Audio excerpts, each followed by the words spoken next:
يا ربي يا نبي نديك جود علي يا قلبي ناديك راجع ندمان لك يا رحمن توب عليا ورجعني ليك.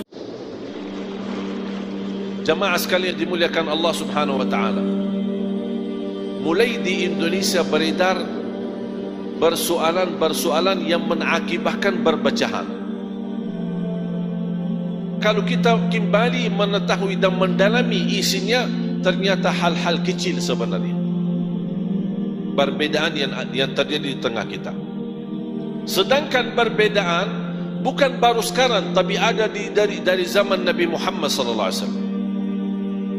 Ada yang berkata dalam hal fikih wajar kalau kita beda pendapat. Ada mazhab Syafi'i, ada mazhab Maliki, ada Hambali, ada Hanafi. Dan subhanallah, dengan berbeda pandangan, saya tidak pernah baca buku Imam Maliki protes sama Imam Syafi'i. Padahal Imam Syafi'i murid sejati Imam Maliki, murid terdekat Imam Maliki, tapi tidak pernah protes. Tidak pernah Imam Maliki berkata, ini murid durhaka, habis sudah belajar bersama saya, kok dia bikin mazhab sendiri. Ya, beda pandangan. Dan kita harus fahami, ketika muncul berbeda pandangan, bukan berarti beda Quran dan beda hadis. Sama, Imam Maliki punya Quran sama dengan Quran yang ada di Imam Syafi'i. Tapi kenapa kok bisa menjadi perbedaan? Karena beda memahami ayat tersebut. Dan ini justru menunjukkan perbedaan di dalam agama kita adalah menunjukkan betapa luas ilmu agama dan betapa ilmu agama sangat kaya dengan ilmu pemahaman. Kita tidak butuh orang-orang yang banyak ilmunya, tapi dia tidak faham bagaimana bisa menyesuaikan ilmu untuk lingkungan. Bahkan saya baca buku sangat membuat saya kaget, membaca sebuah buku, nama judulnya Al-Imam Syafi'i wa madhhabuhu al-qadim wa madhhabuhu al-jadid. Imam Syafi'i dan mazhabnya yang lama sama mazhab yang baru. Dari judulnya saja kaget, kok tak konsisten Imam Syafi'i? So ada yang lama, ada yang baru, kok ganti-ganti? Ternyata ketika beliau hidup di Mesir, beda dengan lingkungan hidup di Irak, makanya beda pendapat. Dia bisa, saking besar ilmunya, cerdas Imam Syafi'i, dia bisa menyesuaikan agama sesuai kebutuhan masyarakat di tempat tertentu. Dan saya yakin kalau Imam Syafi'i masih hidup sampai sekarang, datang ke Indonesia, ada mazhab yang ketiga yang cocok dengan orang Indonesia. Karena Islam ini tidak, sejarah prinsip tidak berubah, tapi sejarah hukum bisa berubah sesuai keadaan tertentu. Misal kunut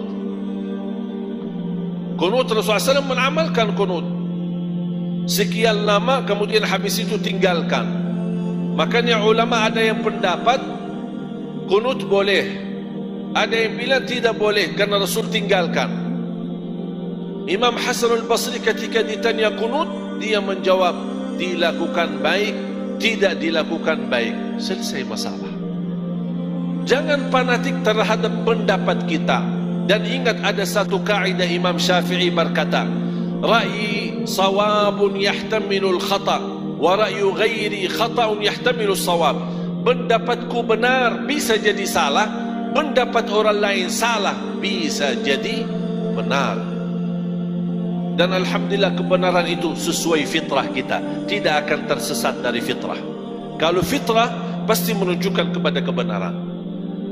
Dan kita selalu di posisi ketika belajar bukan ingin tahu siapa yang benar, siapa yang salah, tapi saya ingin belajar supaya saya bisa mendekatkan diri kepada Allah Subhanahu wa ta'ala. Tapi jangan niatnya aku mau belajar supaya tahu mana yang benar, mana yang salah. Itu sudah salah niat.